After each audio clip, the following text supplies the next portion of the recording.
దేవుని యొక్క వాక్యాన్ని చూసుకుందాం. ప్రకటన గ్రంథములో నుండి 19వ అధ్యాయం.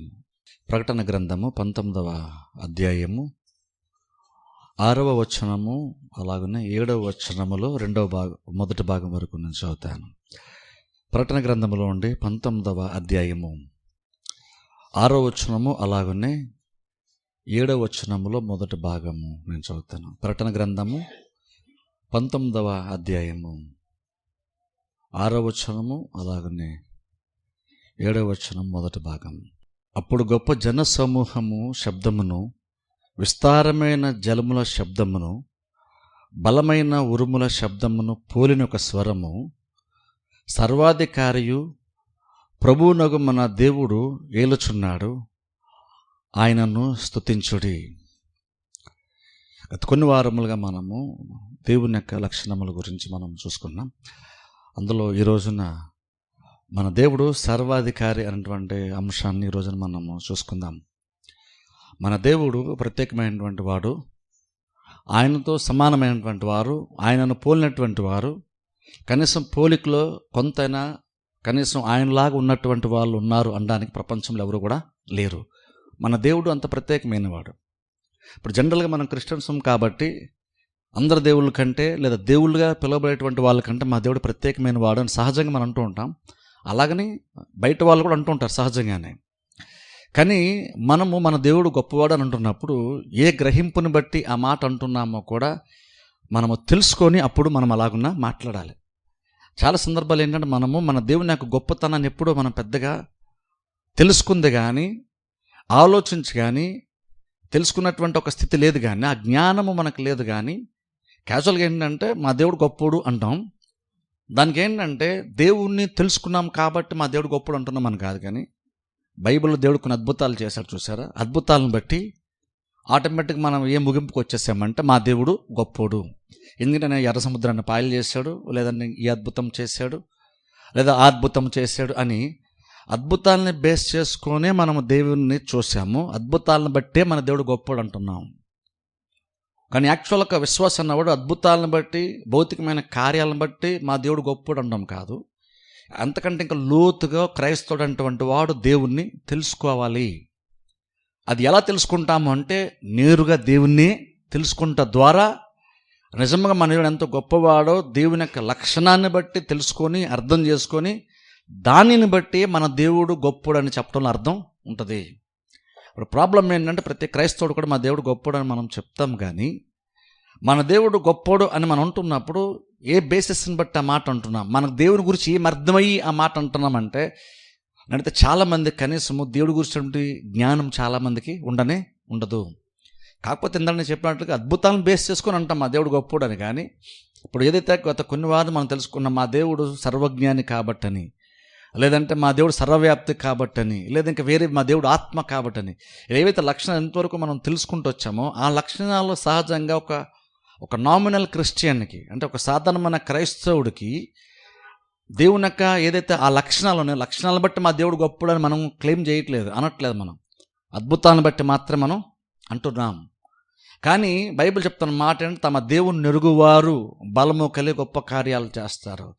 దేవుణ్ణి తెలుసుకోవడం వల్ల బలం ఉంటుంది, దేవుణ్ణి తెలుసుకోవడంలో ధైర్యము ఉంటుంది. అందుకనే దేవుణ్ణి తెలుసుకోవడం అంత ప్రాముఖ్యం. క్రిస్టియానిటీ అనేటువంటిది ఎందుకు ప్రత్యేకమైనటువంటిది అవుతుందంటే, ఈ మార్గం ఎందుకు ప్రత్యేకమైనది అంటామంటే ఏదో క్రిస్టియన్గా మనకంటూ కొన్ని ఉన్నతమైనటువంటి కొన్ని రూల్స్ ఉన్నాయి, రెగ్యులేషన్స్ ఉన్నాయి అని కాదు. క్రిస్టియన్ ఎందుకు ప్రత్యేకమైందంటే మనకు కొన్ని ఉన్నతమైన రూల్స్ ఉన్నాయి, రెగ్యులేషన్స్ ఉన్నాయి కాబట్టి అని కాదు.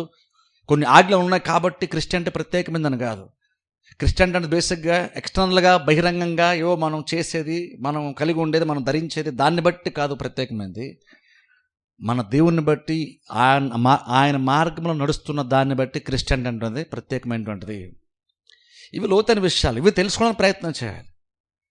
బేసిక్గా మనం ఎందులో మారాలి అందరూ మారాలన్నది కూడా మంచిదే. కానీ అందుకని ఫస్ట్ ఆఫ్ ఆల్ మన దేవుడు ఎలా ఉంటాడో ఫస్ట్ ఆఫ్ ఆల్ మనం అర్థం చేసుకోవడం చాలా చాలా ఇంపార్టెంట్. ఎందుకంటే అర్థమైనప్పుడే ఆటోమేటిక్గా విశ్వాసంలో బలపడమైనా కావచ్చు, ఇంకేదైనా సరే మనలో మార్పు అనేటువంటిది ఎప్పుడు వస్తుందంటే మన దేవుడు ఎలా ఉంటాడో అర్థం చేసుకున్నప్పుడే మార్పు వస్తుంది.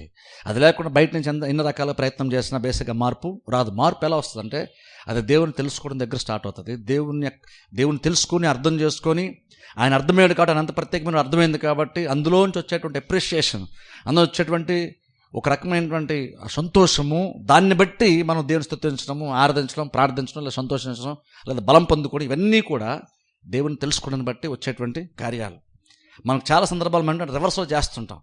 దేవుడు కాబట్టి ఆయన గొప్పడు అనాలండి, దేవుడు కాబట్టి మనం ఆయన ప్రత్యేకమైన వాడు అనాలి అంటున్నాం. యాక్చువల్గా బైబిల్ ఎక్కడ కూడా అలా గుడ్డిగా దేవుడు గొప్పడు కాబట్టి నువ్వు ప్రత్యేకమైన వాడుగా నువ్వు అనేయాలి, అలా ఆరాధించేయాలని కాదు. బైబిల్ యాక్చువల్ ఏంటంటే కొన్ని సందర్భాల్లో బైబిల్ అంతా అంటే ఇల్లాజికల్ కూడా కొన్నిసార్లు మారుతుంది. అంటే అర్థం ఏంటంటే కొన్ని అద్భుతాలు, కొన్ని కార్యాల విషయానికి వచ్చేసరికి దేవుడు ప్రతిదీ ఎక్స్ప్లెయిన్ చేయడు. కానీ కొన్ని విషయాలకు వచ్చేసరికి దేవుడు కొన్ని కార్యాలు చేసేటప్పుడు ఎందుకు ఆ కార్యాలు చేయాలో కూడా చెప్తాడు. ఎగ్జాంపుల్ స్టార్టింగ్ చెప్తాను చూసారా, మనం ఎందుకు ఆత్మతో సత్యంతో దేవుని ఆరాధించాలి అంటే దేవుడు ఆత్మ కనుక. అలాగేంటంటే ప్రతిదీ కూడా దేవుడు ఏమైనా దాన్ని బట్టే మనం కొన్ని విషయాలు బలపడతాం. దేవుడు ఏమైనా దాన్ని బట్టి మన విశ్వాసంలో బలపడతాం. ఇంకా అలా చాలా కార్యాలు ఉంటాయి. అలాగేంటంటే దేవుని యొక్క లక్షణము, దేవుని యొక్క గుణం తెలుసుకోవడానికి అంత ప్రాముఖ్యం అన్నాం. అందుకే మనం తెలిసే ప్రయత్నం చేస్తున్నాం. అందుకని చూడండి, ఈ రోజున మన దేవుడు సర్వాధికారి అన్న మాటను మనం చూస్తున్నాం.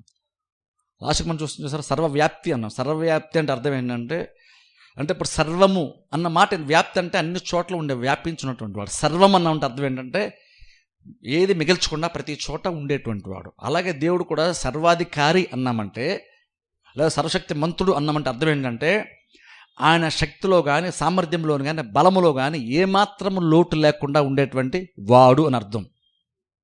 అలాగే ఇక్కడ చూడండి, అందుకే బైబిల్లో చూడండి, ఇక్కడే దర్శనం, ఇక్కడ యోహాను దర్శనం వచ్చినప్పుడు ఆ దర్శనంలో అక్కడ మాట్లాడుతూ గొప్ప జనసమూహము గొప్ప శబ్దంతో విస్తారమైన జలముల శబ్దమును, బలమైన ఉరుముల శబ్దమును పోలిన ఒక స్వరము వినబడుతుంది. ఏమంటే సర్వాధికారియు ప్రభువునగా మన దేవుడు ఏలుచున్నాడు. చూడండి, అక్కడ దేవుని గురిసేట ఒక ప్రత్యక్షత అక్కడ యోహానుకు ఇవ్వబడింది. ఇవ్వబడిందంటే అక్కడ బైబిల్ మనం చూస్తే దేవుడు సర్వాధికారి అన్న మాట అక్కడ బైబిల్ మనం చూస్తున్నాం. ఇప్పుడు చూడండి, అక్కడ వేరే కూడా దేవుడు దర్శించుకోవచ్చు మనుషుల్ని. కానీ దేవుడు కొన్ని సందర్భాల్లో మనుషులను దర్శించేటప్పుడు ఒక్కొక్క సందర్భంలో ఒక్కొక్క రీతిగా, అంటే మనుషులు తన గురించి ఏం అర్థం చేసుకోవాలని దేవుడు అనుకుంటాడో దాన్ని మనుషులకి దేవుడు ఆ మూమెంట్లో, ఆ సందర్భంలో బయలుపరుస్తాడు. అలా ఇక్కడ కూడా యోహానికి ఏం బయలుపరిచాడు దేవుడు అంటే ఆయన సర్వాధికారి అన్న మాట ఇక్కడ బైబిల్ మనం చూస్తున్నాం. దేవుణ్ణి చూసినప్పుడు దేవుడు సర్వాధికారి అన్న విషయం అక్కడ అర్థమైంది భక్తునికి. ఇప్పుడు అది తెలుసుకోవడం చాలా ఇంపార్టెంట్. ఎందుకు అలా దేవుడుగా కాకుండా సర్వాధికారిగా ఎందుకు చూస్తున్నాడు, ఎందుకు అలా దర్శించాడు దేవుడు, ఎందుకు అలా బయలుపరుచుకున్నాడు, భక్తుడికి ఎందుకు అలాగన్నా అర్థమయ్యాడు దేవుడు కూడా మనం తెలుసుకోవాలి. ఎందుకు అలా అర్థమయ్యాడు అంటే దేవుడు అలా బయలుపరుచుకున్నాడు కాబట్టి అలాగ అర్థమయ్యాడు. దేవుడు ఎందుకు అలా బయలుపరుచుకున్నాడంటే దేవుడు ఏమై ఉన్నాడో తను తాను బయలుపరుచుకునేటువంటి వాడు కాబట్టి అక్కడ దేవుడు స్పెసిఫిక్గా నేను సర్వాధికారిని అని దేవుడు అక్కడ బయలుపరుచుకున్నాడు. ప్రతి చూడండి, అది చాలా ఇంపార్టెంట్ అర్థం చేసుకోవడం. మన దేవుడు గొప్పడు అంటాం, మన దేవుడు సర్వాధికారి అంటాం. కానీ మనం ఏంటంటే చూడండి, కొన్ని సందర్భాలు మనం ఏం చేయాలంటే కొన్ని మాటలు లేదంటే కొన్ని వాక్య భాగాలు మనం చదివేటప్పుడు మనం కొంచెం ఆలోచించుకోవాలి. అది క్యాజువల్ చదువుకొని వెళ్ళిపోవడం కాదు, ఆలోచించుకోవాలి. అంటే దేవుడు సర్వాధికారి అన్నప్పుడు సర్వాధికారిని బేసిక్ అర్థం ఏంటి? ఏ అధికారి అనొచ్చు కదా, లేదు గొప్ప అధికారి నుంచి వేరే సర్వాధికారి అంటే బేసిక్ అర్థం ఏమై ఉండొచ్చు. కొన్నిసార్లు ఏంటంటే మనము ఆలోచించి తెలుసుకోవడానికి ప్రయత్నం చేయాలి. కానీ అలాంటి పదాలు ఏంటంటే క్రిస్టియన్లు సహజంగా వాడుతూ ఉంటాం కాబట్టి అలవాటు అయిపోయి ఏంటంటే దేవుడు సర్వాధికారి అనేస్తాం, బహుశా దేవుని స్తోత్రం అంటాం, లేదా హల్లెలూయా అనేస్తాం, వెళ్ళిపోతుంటాం. కానీ సర్వాధికారి అన్నప్పుడు అది ఇంప్లికేషన్లో దాని అర్థం ఏంటి అన్నది తెలుసుకునే ప్రయత్నం నార్మల్గా మనం చెయ్యము. కానీ మనం అదే చెయ్యాలి. యాక్చువల్గా క్రిస్టియన్గా మనం ఏం చేయాలంటే వాక్యాన్ని చాలా సందర్భంలో ఒక వాక్యాన్ని చదివినప్పుడు, ఒక ఉచ్చారణను మనం చదివినప్పుడు అందులో ఉంటుండే కొన్ని పదాలు ప్రత్యేకమైనటువంటి ఉంటాయి. ఉన్నప్పుడు దాని మీనింగ్ ఏమై ఉండొచ్చో అని తెలుసుకోవడానికి మనం ప్రయత్నం ఖచ్చితంగా చేయాల్సి ఉంటుంది. అలా కూడా బైబిల్లో చూస్తే ఇక్కడ యోహాను అంటున్నాడు దేవుడు సర్వాధికారి. సర్వాధికారి అంటే అర్థం ఏంటంటే ప్రపంచంలో ఎక్కడైతే అధికారం ఉందనుకుంటున్నామో అధికారం అంతా కూడా ఆయన దగ్గరే ఉందని అర్థం. అంత అధికారం అంతా కూడా ఆయనలో ఉందని అర్థం. సర్వాధికారి అంటే అర్థం ఏంటంటే అధికారం అని చెప్పుకున్నామంటే ఒక రకంగా చెప్పాలంటే ఇంకా సర్వాధికారం అంటే సింపుల్ మీనింగ్ ఏంటంటే మొత్తం అసలైనటువంటి నిజమైనటువంటి ఒక అధికారం ఒకటి ఉంది అనుకుంటే, అధికారం కనుక ఒక రూపం ఉంది అనుకుంటే అధికారము దేవుడై ఉంటాడు అనమాట. సర్వాధికారం అంటే అర్థం ఏంటంటే ఒక రకం చెప్పాలంటే సర్వాధికారం అంటే ఆయనకున్నటువంటి అధికారాన్ని మనం వేరు చేయలేం. అంటే అంతగా ఆయన సర్వాధికారం కలిగి ఉన్నాడు. ఇప్పుడు చూడండి, భౌతికంగా కొంతమందికి చూడండి గవర్నమెంట్ హోదాలు ఉంటాయి కొన్ని, అవి కొంతకాలం ఉంటాయి, కొంతకాలము ఉండవు. ఓ టైం వస్తే వాళ్ళు రిటైర్ అయిపోవచ్చు, లేదంటే అందులో డిమోషన్ అయిపోయి కింద కూడా వాళ్ళు ఇంకాను తగ్గిపోవచ్చు. ఇలా చాలా జరుగుతుంది. ఎల్లకాలము అధికారం, ఒకే అధికారంతో కంటిన్యూగా ఉండేవాళ్ళు ప్రపంచంలో ఎవరు కూడా ఉండరు. అది కూడా ఉన్నతమైన అధికారం ఉండి, అది కూడా పరిపూర్ణంగా ఉండేటువంటి అధికారం నార్మల్గా ఎవరికి కూడా ఉండదు. ఒక దేశ రాజుకైనా సరే, నాయకుడికైనా సరే, ప్రెసిడెంట్కైనా సరే, ప్రైమ్ మినిస్టర్కైనా సరే, ఆయనకి ఆ రాజ్యం మీద, ఆ దేశం మీద అధికారం ఉంటుంది, కానీ సర్వాధికారం మాత్రము దేవునికే ఉంటుంది. అంటే అర్థం ఏంటంటే, సర్వాధికారం అంటే అర్థం ఏంటంటే, ఆయన డామినేట్ చేయనటువంటి ఒక స్థలము, ఆయన పరిపాలించినటువంటి ఒక ప్లేస్ అంటూ, ఆయన అధికారము చలాయించలేనటువంటి ఒక ప్లేస్ అంటూ ప్రపంచం అంటే ఇంకా విశ్వమంతట్లో ఎక్కడా కూడా లేదు అని అర్థం. దాంట్లో ఒకసారి ఆలోచించండి, దేవుడు ఎంత శక్తి గలవాడై ఉంటాడో ఒకసారి మనం ఆలోచించాలి. అందుకే నేను అధికారం ఒక రూపం ఉందనుకుంటే దేవుడు అనొచ్చు మనం. అంటే అంత అంత గొప్ప అధికారం మన దేవుడు కలిగి ఉన్నాడు. ఇంకొక వాక్య భాగాన్ని చూద్దాం, చూడండి. కీర్తన గ్రంథంలోకి వెళ్దాం ఒకసారి. కీర్తన గ్రంథము 62వ అధ్యాయం. కీర్తన గ్రంథము 62. కీర్తన గ్రంథము 62 11వ వచనము మొదట్లో మాత్రం నేను చదువుతాను. కీర్తన గ్రంథంలో ఉండి 62 11వ వచనం మొదట్లో చదువుతాను. బలము తనదని ఒక మారు దేవుడు సెలవిచ్చాడు. గమనించండి, బలము తనదని దేవుడు ఒక మారు సెలవిచ్చాడు. ఇక్కడ చూడండి, దేవుడు ఇక్కడ చూడండి, బలమన్నా, అధికారం అన్నా, శక్తి అన్నా, ఇవన్నీ బేసిక్ మీనింగ్ ఒకటే. అంటే అవన్నీ కూడా అధికారంలో సూచించేటువంటి కార్యాలు. ఇక్కడ కూడా దేవుడు ఏమంటున్నాడంటే, బలము తనదని దేవుడు చెప్తున్నాడు. అంటే ఇంకో రకంగా చెప్పండి, అక్కడ దేవుడు ఏం చెప్తాడంటే, బలం ఏదన్నా ఉంది అనుకుంటాను, అసలు ఏంటంటే బలం ఏదన్నా ఉందంటే అది నాదే అని దేవుడు క్లెయిమ్ చేసుకుంటున్నాడు. దేవుడు క్లెయిమ్ చేసుకుంటున్నాడు. అంటే ఎందుకు ఆ మాట, ఇందరు దేవుడు సర్వాధికారి మాట ఎందుకు చూస్తున్నాం అంటే అర్థం ఏంటంటే, దేవుడు ఒక కార్యం చేయాలని దేవుడు అనుకున్నప్పుడు ఆయన ఏదన్నా సరే చేయగలిగేటువంటి సామర్థ్యము, శక్తి ఆయనకు ఉందని అర్థం. అంటే ఆయన శక్తిలో, లేదంటే అధికారంలో, లేదంటే బలములో ఎక్కడా కూడా కొంచెం కూడా ఆయనకు లోపము లేదని అర్థం. అంటే రకంగా చెప్పండి, అన్లిమిటెడ్ అధికారము లేదా అన్లిమిటెడ్గా ఆయనకి బలము లేదా శక్తి లేదా సామర్థ్యము లేదా అధికారం ఆయన కలిగి ఉన్నాడు అని అర్థం. చూడండి, గుర్తుపెట్టిన అన్లిమిటెడ్ అంటున్నాం అంటే అర్థం ఏంటంటే ఆయనకి ఎటువంటి హద్దులు లేవు. ఇప్పుడు చూడండి, మనం ఉన్నాం అనుకోండి, మనకు బలం ఉండొచ్చు, నాకంటే మరికొంతమంది బలవంతులు ఉంటారు, వాళ్ళకంటే మరికొంతమంది బలవంతులు ఉండొచ్చు. కానీ ఎవరు బలమైనా సరే, నేను చేయలేని కార్యాలు నాకంటే బలవంతులు కొంచెం ఈజీగా చేయొచ్చేమో. కానీ ఎప్పటికైనా సరే నాకంటే చాలా రెట్లు బలవంతులై ఉంటాడు, కానీ ఆ వ్యక్తి యొక్క బలాన్ని కూడా ఎక్కడో దగ్గర ఒక హద్దు ఖచ్చితంగా ఉంటుంది. ఆయన కూడా అలసిపోతాడు, ఆయన కూడా వేసారిపోతాడు, ఆయన కూడా బలహీనుడిగా మారిపోతాడు సందర్భం వస్తే. అంటే ప్రతివారు వారి బలాన్ని ప్రదర్శించవచ్చు, కానీ ఎంతవరకు అంటే అపారంగా అయితే ఎవరు కూడా తమ యొక్క బలాన్ని వాళ్ళు ప్రదర్శించలేరు. ఎవరికి ఉండదు. ఒకరుండి ఒకరు బలవంతులు అయి ఉండొచ్చు, ఎక్కువ బలవంతులు అయి ఉండొచ్చు, కానీ ఎవరు కూడా సర్వాధికారం అన్నంతగా ఎవరు కూడా ప్రపంచంలో ఉండరు. కానీ మన దేవుడు ఎలా ఉంటాడు అంటే, ఆయన ఏదైనా సరే చేయాలనుకున్నప్పుడు ఆయనకు శక్తి అనేటువంటి దాంట్లో కొంచెం కూడా లోపము ఉండదు. అందుకని మన దేవుడు ఏదన్నా సరే చేయగలంటాం.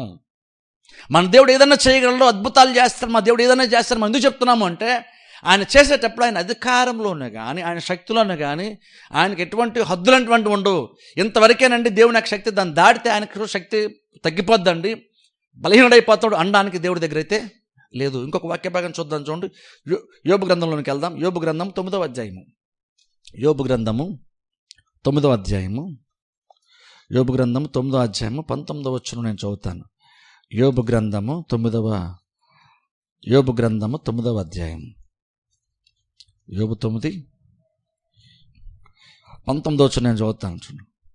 బలవంతుల శక్తిని గూర్చి వాదము కలుగగా నేను ఉన్నానని ఆయన అనును. ఇక్కడ గమనించండి, ఇక్కడ ఒక మంచి మాట ఉంచండి. ఇక్కడ కొంతమంది ఏంటంటే బలము డిస్కషన్ చేసుకున్నారు, కొంతమంది అక్కడ చూడండి అంటున్నారు, బలవంతుల శక్తిని గూర్చి వాదము కలుగగా. బలవంతులు వారి యొక్క శక్తిని గురించి డిస్కస్ చేసుకుంటప్పుడు, బలవంతులు వాళ్ళ యొక్క శక్తిని గురించి వాళ్ళు వాదించుకుంటూ, నేను బలవంతుణ్ణి అంటే మరొకడు నేను బలవంతుణ్ణి అని బలవంతులు తమ శక్తిని గురించి వాదించుకుంటూ, ఆర్గ్యుమెంట్ చేసుకుంటూ, నీకంటే నేను బలవంతునంటే లేదు నాకంటే బలవంతుడు కాదు అని ఆర్గ్యుమెంట్ చేసుకుంటూ ఉన్నటువంటి సందర్భాల్లో, అంటే బలం గురించి నాకెంత బలం ఉందంటే నాకెంత బలం ఉందని బలం గురించి అందరూ కూడా బహుశా గర్వంగానో లేదా వారికి ఉన్న శక్తి సామర్థ్యాల గురించి మాట్లాడుకుంటుంటే, అప్పుడు బైబిల్ చెప్తున్న మాట అక్కడ అన్నాడు చూడండి, అక్కడ దేవుడు అన్నాడు నేను ఉన్నానని ఆయన అంటాడు. అంటే ఇక్కడ మనకు కొంచెం క్లియర్ లేదు, కానీ బేసిక్ అర్థం ఏంటంటే నాకు ఎక్కువ బలం ఉంది అని మనుషులందరూ కూడా వారికి ఉన్నటువంటి గొప్ప బలం గురించి మాట్లాడుకుంటున్నప్పుడు అది ఎలా ఉంటుందని ఇక్కడ భక్తుడు చెప్తున్నాడంటే, దేవుడి దగ్గరికి వెళ్ళి, దేవుడు ఎంత బలవంతుడంటే దేవుడి దగ్గరికి వెళ్ళి దేవుడి ముందు మనం నిలబడుతూ ఆయన బలవంతుడు అయినప్పుడు కూడా, ఆయన సర్వాధికారి అయినప్పుడు కూడా ఆయన ముందుకు వెళ్ళి మనం మనకి బలాన్ని ప్రదర్శించే ప్రయత్నం చేస్తే అది అంత సిల్లిగా ఉంటుందో ఒకసారి ఆలోచించండి. అదే బలవంతులు ఏంటంటే, లేదంటే వాళ్ళందరూ కూడా తమ శక్తిని గురించి వాళ్ళందరూ కూడా వాదించుకుంటున్నప్పుడు దేవుడు అంటే నేను ఉన్నానన్న విషయాన్ని గుర్తుపెట్టుకుని అంటున్నాడు దేవుడు. బలవంతులు వాళ్ళ యొక్క బలము గురించి వాళ్ళు మాట్లాడుకుంటుంటుండగా దేవుడు అంటున్నాడు మీరు కంపేర్ చేసుకున్నారు, మీరు గుర్తుపెట్టుకోండి, నేను ఇక్కడ ఉన్నానన్న విషయం మీరు గుర్తుపెట్టుకోండి అంటున్నాడు. సింపుల్ ఒక్క మాట, నేను మీకంటే బలవంతుని అని కూడా దేవుడు చెప్పట్లేదు, నేను ఇక్కడ ఉన్నానన్న విషయం మీరు గుర్తుపెట్టుకోండి అంటున్నాడు. అంటే అర్థం ఏంటంటే నేను ఉన్న విషయం మీకు అర్థమైతే మీరు మీ బలం గురించి మీరు మాట్లాడరు. అది ఎలా ఉందంటే టెండూల్కర్ స్టేజ్ మీద కూర్చుంటే మరో ఎవరన్నా మామూలు నాలాంటి వాళ్ళు వెళ్ళి స్టేజ్ మీద మనం కూడా టెండూల్కర్ ముందు నిలబడి మన క్రికెట్ ఎంత బాగా ఆడతాం మన రోడ్లో, మన వీధిలో, మన కాలనీలో చెప్తే ఎలా ఉంటుంది చూడండి.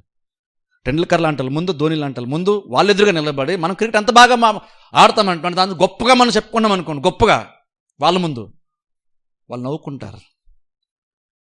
వాళ్ళు పెద్దగా వాళ్ళేం ప్రూవ్ చేసుకోరు, వాళ్ళు నీకంటే నేను బాగా ఆడతానని ప్రూవ్ చేసుకోరు, కానీ వాళ్ళు లోపల నవ్వుకుంటారు.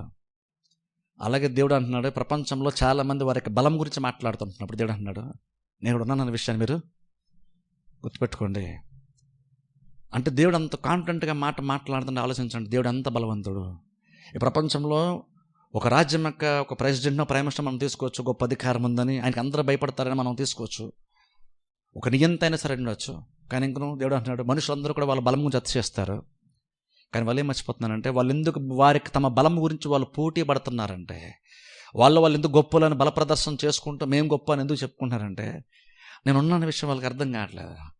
నేనున్నానన్న విషయం నిజంగా వాళ్ళకి అర్థమయ్యి ఉంటే నా ముందుకు వస్తే ఎవడో కూడా తమ యొక్క బలం గురించి, వారి యొక్క బలం గురించి ఎవరు కూడా నా దగ్గర మాట్లాడలేరు.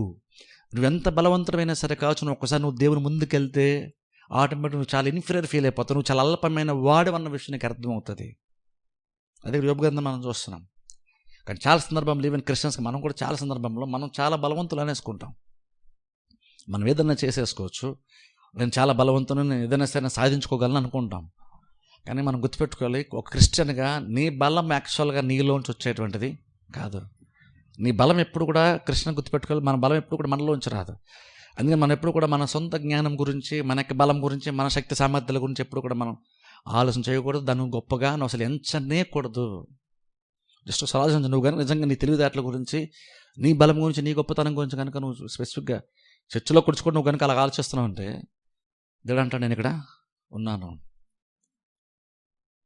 అప్పుడు అది ఎంత సిల్లీగా ఉంటుందో అదంతా సిల్లీగా మనం బిహేవ్ చేస్తున్నట్లు ఒకసారి ఆలోచించండి. అదే దేవుడు అంటున్నాడు నేను ఉన్నాను అంటే దాని బట్టి ఆలోచన దేవుడు ఎంత బలవంతుడు అది మనం గుర్తుపెట్టుకుని ఇంకో వాక్య భాగం చూద్దాం. చూడండి, ఇర్మియా గ్రంథంలోనికి వెళ్దాం ఒకసారి. ఇర్మియా గ్రంథం 32వ అధ్యాయము. ఇర్మియా గ్రంథం 32వ అధ్యాయము 27వ వచనం. 32 ఇర్మియా గ్రంథం 32వ అధ్యాయము 27వ వచనం నేను చదువుతాను. చూడండి, దేవుడు ఇర్మియాకు ప్రత్యక్షమై చెప్తున్నటువంటి మాట, నేను యెహోవాను, సర్వ శరీరులకు దేవుడను. ఇక్కడ అంటున్నాడు చూడండి, దేవుడు నాకు అసాధ్యమైనది ఏదైనా నుండునా. ఇక్కడ చూడండి, దేవుడు నేను సర్వాధికారిని, బలము నాది అని దేవుడు చెప్తున్నాడు, చూసారా. అలా ఇక్కడ మనం చూస్తే నాకు అసాధ్యమైనది ఏదైనా ఉన్నదా అని దేవుడు అడుగుతున్నాడు ఇక్కడ. అంటే ఆలోచించండి, అంటే దేవుడు చాలా బలవంతుడు అంటున్నాం. ఇప్పుడు చూడండి, మనుషులు కూడా నాకు చాలా బలం ఉంది అంటారు, క్లెయిమ్ చేసుకుంటారు, గొప్పగా చెప్పుకుంటారు. కానీ మనకు తెలుసు వాళ్ళు ఎంత గొప్పగా చెప్పుకున్నా సరే మనందరికి కూడా తెలిసిన విషయం ఏంటంటే, వాళ్ళకు కూడా బహుశా తెలిసిన విషయం ఏంటంటే, వాళ్ళ బలానికి ఒక హద్దు ఖచ్చితంగా ఉంటుంది. ఒక మొమెంట్లో వాళ్ళ బలం కూడా చాలా బలహీనమైపోద్ది, వాళ్ళు కూడా బలహీనమైపోతారు. ఇప్పుడు సో అలా మనకున్న మన దేవుడు కూడా గొప్పడు అని మనం చెప్పుకున్నప్పుడు, మన దేవుడు కూడా సర్వాధికారి అని మనం చెప్తున్నప్పుడు, లేదా మన దేవుడు సర్వశక్తి మంత్రుడు అని చెప్తున్నప్పుడు కొన్నిసార్లు మనం అనుకుంటాం ఆయన చాలా బలం ఉంది, ఆయన ఏదైనా చేయగలడు అనుకుంటాం. కానీ మనం ఏం గుర్తుపెట్టుకుంటే ఆయన బలానికి పరిమితం అంటే యాక్చువల్గా లేదనే విషయం గుర్తుపెట్టుకోవాలి. ఆయన ఏదైనా చేయగలడు అంటే ఏదైనా చేయగలడు, కానీ ప్రతిదాన్ని ఆయన చేయగలుగుతూ కూడా ఇంకను ఆయన బలహీనంగా మారడు. సర్వాధికారి అంటే బేసిక్ అర్థం అది, లేదా సర్వశక్తి మంత్రుడు అంటే అర్థం అది. ఆయన ఏదైనా సరే చేయగలడు అని ఆయన యొక్క సామర్థ్యత. కానీ ఇక్కడ బైబిల్ మనం చూస్తే నాకు అసాధ్యమైనది ఏదైనా ఉందా అంటే నేను చేయలేదంటూ ప్రపంచంలో ఇంకేదన్నా ఉందా అంటే ఆ మాటలకు అర్థం ఏంటంటే దేవుడు పెద్ద పని అన్నా సరే లేదా చిన్న పని అన్నా సరే దేవుడు ఒకేలాగా చేయగలుగుతాడు. అంటే ఎక్స్ప్లెయిన్ చేస్తాను చూడండి. దేవునికి పెద్ద పని చిన్న పని అనేటువంటిది దేవునికి తేడానే ఉండదు. దేవునికి తేడా ఉండదు. ఫర్ ఎగ్జాంపుల్ చూడండి, మనం కనుక ఒక 25 kgs మోయాలనుకోండి, లేదా ఒక 10 kgs అనుకోండి. నార్మల్గా ఎవరైనా నార్మల్గా మగవాళ్ళు 10 kgs అంటే ఈజీగా మోసేస్తాం మనం 10 kgs అంటే. కానీ సపోజ్ అనుకుందాం ఒక 30-40 kgs మోయాలంటే ఇప్పుడు ఇంకొంచెం ఎక్కువ బలము మనం వాడాలి, ఇంకొంచెం ఎక్కువ శక్తిని మనం ఉపయోగించాలి. అలాగే ఒకవేళ ఇంకొక 60 kgs మోయాలంటే ఇప్పుడు ఇంకా ఎక్కువ బలాన్ని మనం వాడాలి. ఎంత ఎక్కువ బలాన్ని మనం వాడుతూ ఉంటామో అంతగా మన బలము తగ్గిపోతూ మనం బలహీనమైపోతూ ఉంటాము. మనకు 2 kgs మోయాలంటే చాలా ఈజీ, కానీ 10 kgs అంటే కొంచెం బలం వాడాలి. ఇంకో కొంచెం వెయిట్ పెరిగే కొలది, బలమైన కార్యం చేసే కొలది మనకి ఎక్కువ బలం అవసరం అవుతుంది. బలాన్ని మనం యూజ్ చేయాల్సి ఉంటుంది. కానీ ఇక్కడ దేవుడు నాకు అసాధ్యమైనది ఏదైనా ఉందంటే అర్థం ఏంటంటే దేవునికి చిన్న పని అన్నా సరే పెద్ద పని అన్నా సరే దేవునికి అసలు తేడానే ఉండదు తెలుసా. కష్టము అనేటువంటి దాంట్లో లేదంటే పని చేయడం అంటే దాంట్లో దేవునికి ఆ లెవెల్స్ అన్న ఉండవు. మనకి బరువులు మోయటంలో శక్తి సామర్థ్యాలు రకరకాల స్థాయిలు ఉంటాయి. ఇదైతే నేను ఈజీగా చేస్తానండి అని కొన్ని కార్యాలు చెప్తాం, కొన్ని కార్యాలు అది కూడా పర్వాలేదండి నేను చేసేయగలుగుతాను అని కొన్ని కార్యాల గురించి మాట్లాడతాం, కొన్ని కార్యాలు పర్లేదండి ఏదో రకంగా చేసేస్తానంటాం. కానీ కొన్ని కార్యాలకు వచ్చేసరికి నేను అది చేయలేండి అంటాం మనం. కానీ దేవుని దగ్గరికి వచ్చేసరికి ఎలా ఉంటుందంటే దేవుడు ప్రతి కార్యం కూడా దేవునికి చాలా చాలా అల్పంగానే ఉంటుంది. అంటే కష్టం గురించి చెప్తున్నాను చూడండి, ఒకసారి ఆలోచించండి. నాకు అసాధ్యమైనది ఏదైనా ఉందంటే అర్థం ఏంటంటే దేవుడికి చిన్న పని పెద్ద పని, ఇది పెద్ద అద్భుతం ఇది చిన్న అద్భుతం, దేవుడు ఈ పని కట్టి ఈజీ చేసేస్తాడండి, దేవుడు జ్వరాన్ని కట్టి ఈజీ తగ్గించేస్తాడండి. ఆ ప్రాబ్లం అయితే దేవుడు కొంచెం కష్టపడాలి, అలాంటి దేవుని దగ్గర ఉండదు. దేవుని కొంచెం ఎక్కువ కష్టపడాలి, ఇదైతే నాకు ఈజీనే అదైతే కొంచెం కష్టం అయినా పర్వాలేదు నేను చేసేయగలనులే అని దేవునికి ఆ వ్యత్యాసం ఏది ఉండదు. దేవుని కష్టంలో ఆ లెవెల్స్ అన్న దేవునికి ఉండదు. దేవుడికి ఏదన్నా ఈజీనే. అంటే ఎగ్జాంపుల్ మన భాషలో చెప్పాలనుకుంటే దేవుడు ఒక చిన్న గలకరాయి పట్టుకోవాలన్నా అది ఎంత ఈజీనో, అలా ఒక కొండను కనుక దేవుడు పట్టుకోవాలన్నా దేవుడికి అది అంతే సమానంగా ఉంటుంది. దేవుడికి అందులో వ్యత్యాసం ఏది ఉండదు. ప్రపంచంలో మీరు ఏ పని గురించి మాట్లాడినా సరే, దేవుడు ఏ పని చేయాల్సి వచ్చినా సరే, ఎక్కడా కూడా దేవునికి ఆ పనిలో ఇది కొంచెం కష్టము ఇది కొంచెం ఇబ్బంది ఇందులో కొంచెం నేను ఎక్కువ బలాన్ని యూజ్ చేయాలి అన్నది దేవునికి లేనే లేదు. దేవునికి పనుల్లో వ్యత్యాసం లేనే లేదు. అందుకని ఇక్కడ బైబిల్లో మాట దేవుడు అన్నాడు నాకు అసాధ్యమైనది ఏదన్నా ఉందా. అందుకని చూడండి, దేవునికి చిన్న చిన్న అద్భుతాలు పెద్ద పెద్ద అద్భుతాలు అన్నది దేవునికైతే లేదు. కొన్నిసార్లు ఏంటంటే కొన్ని సమస్యలు మనకి చిన్నవి అనిపిస్తాయి, కొన్ని సమస్యలు మనకి పెద్దవి అనిపిస్తాయి. కానీ దేవునికి నీకు జ్వరం తగ్గించాలన్నా దేవునికి అది ఒకేలాగా ఉంటుంది. అది ఒక క్యాన్సర్ లాంటి భయంకరమైనటువంటి కార్యమైన సార్ దీనికి ఇంకొక దేవుడికి అలాగ ఉంటుంది. కొన్నిసార్లు మనం క్యాన్సరా అని మనం దేవుని దగ్గరికి కంగారుగా వెళ్ళి ప్రభు నాకు ఇది క్యాన్సర్ లేదా పలానా క్యాన్సర్ అంట అని మనం గొప్పగా భయంగా చెప్పుకుంటాం. మనం బహుశా భయపడుతూ ఆశ్చర్యంగా బహుశా చెప్పుకుంటాం, భయపడుతూ చెప్తాం. కానీ దేవునికి నువ్వు జ్వరం అని చెప్పినా దేవునికి ఒకటే, క్యాన్సర్ అని చెప్పినా సరే నువ్వు స్వస్థత కోసం వెళ్తే దేవునికి రెండిట్లో దేవునికి వ్యత్యాసమే తెలియనంత బలవంతుడు దేవుడు అన్నాం. రెండులో డిఫరెన్స్ అన్నది దేవునికి తెలియదు. మన దేవుడు అంత బలవంతుడు. అందుకే స్టార్ట్ అవ్వాలని చూసాం. మన దేవుని శక్తి సామర్థ్యాల్లో లేదా అధికారంలో దేవునికి ఎటువంటి డిఫరెన్స్ ఉండదు. ఎందుకు ఆయనకు ఉండదు అంటే ఆయనకి పరిమితులు లేవు కాబట్టి. ఆయనకి బలమైన తగ్గిపోదు. మనం కొంత మోసామంటే మనం టైర్డ్ అయిపోతాం, కొంత రెస్ట్ తీసుకోవాలి మనం. కానీ దేవునికి అయితే అదేమీ యాక్చువల్గా ఉండదు. అందుకే నేను గమనించండి, దేవునికి ఏదన్నా సరే ఒకటే.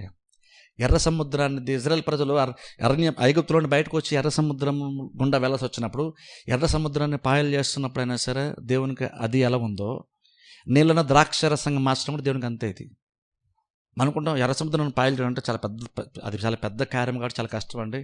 నీళ్ళను ద్రాక్షరసం చేయడం ఏముందండి ఈజీ అనుకుంటాం. కానీ మీకు తెలుసా దేవునికి రెండు ఒకటే, రెండు నీళ్ళే, రెండు చాలా ఈజీనే దేవునికి గ్లాస్ నీళ్ళన్నా ఒకటే, సముద్రంలో నీళ్ళన్నా సరే దేవునికి ఒకటే. ఆయనకి ఎటువంటి వ్యత్యాసము ఉండదు. ఒకసారి దాని గురించి ఆలోచించండి. నిజంగా మనం ఏంటంటే చాలా సందర్భంలో మనకు వచ్చేటువంటి సమస్యలు, చాలా సందర్భం మనకు ఉండేటువంటి ప్రాబ్లమ్స్ అన్నీ కూడా మన దృష్టితోనే దేవుని చూస్తా, దేవుడు కూడా మనలాగానే చూస్తాడేమో ప్రాబ్లమ్స్ అనుకుంటాం మనం. కానీ దేవుడు ఎప్పుడు కూడా మనలాగా చూడ్డు. ప్రాబ్లమ్స్ మనం చూసే విధానం వేరు, ప్రాబ్లమ్స్ని దేవుడు చూసే విధానము వేరు. అప్పుడు దాని బట్టి ఒకసారి ఆలోచించండి. ఏదైతే చాలా పెద్ద ప్రాబ్లం మనం అనుకుని దిగులు పడుతూ చింతపడిపోతున్నామో ఆ ప్రాబ్లం దేవుడు చూస్తున్నాడు, దేవుడికి అది నిజంగా ఎంత సిల్లిగా ఉంటుందో ఒకసారి ఆలోచించండి. ఎందుకంటే దేవునికి ఏదన్నా ఒకటే కదా. నీళ్ళను ద్రాక్షారసంగా మార్చాలన్నా బహుశా దేవునికి అది ఎంత ఈజీనో, సముద్రంను పాయాలు చేయాలన్నా సరే దేవునికి అది అంతే ఈజీ. దేవునికి అందులో డిఫరెన్సే దేవునికి కనబడదు. అప్పుడు దాన్ని బట్టి ఒకసారి ఆలోచించండి. నిజంగా నువ్వు ప్రాబ్లమ్స్ గురించి మనం చింతపడుతూ ఉండి, ఈ ప్రాబ్లం చాలా పెద్దది, ఈ ప్రాబ్లం చాలా చిన్నది అని మనం, లేదంటే చిన్నదైతే బాగానే ఉండేది ప్రాబ్లము, ఇది చాలా పెద్ద ప్రాబ్లము, ఇది ఎలా సాధ్యం, ఇది ఎలా సాల్వ్ అవుతుందని మనం అనుకుంటున్నాం. కానీ దేవునికి అసలు ఆ డిఫరెన్సే దేవునికి లేదు. దేవునికి ప్రాబ్లమే కానీ చిన్న ప్రాబ్లము పెద్ద ప్రాబ్లము అన్నది దేవునికి ఆ డిఫరెన్సే లేదు. ఇప్పుడు ఆలోచించండి, మనకున్నటువంటి ప్రాబ్లమ్స్ని సాల్వ్ చేయడం దేవునికి ఎంత ఈజీ అని ఒకసారి ఆలోచించండి. మనకున్న సమస్యలు తీర్చడం దేవునికి ఎంత ఈజీ. అందుకనే కదా మీరు దేని గురించి చింతపడద్దని దేవుడు చెప్పాడు. మీకు అక్కరగా ఉన్నవే మీ పరలోక తండ్రికి తెలుసు అని అందుకే కదా ఆయన అన్నాడు. ఎందుకంటే ఆయనకి అసలు అది పెద్ద ఇష్యూనే కాదు. మనం ఆలోచించుకోవాలి. మన దేవుడు గొప్పడని మనం చెప్తున్నప్పుడు, మన దేవుడు సర్వశక్తి గలవాడు అంటున్నప్పుడు, లేదా మన దేవుడు సర్వాధికారం మనం చెప్తున్నప్పుడు, ఆయనకి అధికారం ఎంత ఉంది, ఆయనకి బలం ఎంత ఉంది, ఆయనకి శక్తి ఎంత ఉంది, ఆయనకి సామర్థ్యం ఎంత ఉంది, ఎంత ఉందో తెలుసా? ఆయన ఆకాశపక్షులను, ప్రపంచంలో ఆకాశపక్షులు అన్నింటి జంతువులన్నింటినీ ఆయనే పోషిస్తున్నాడు.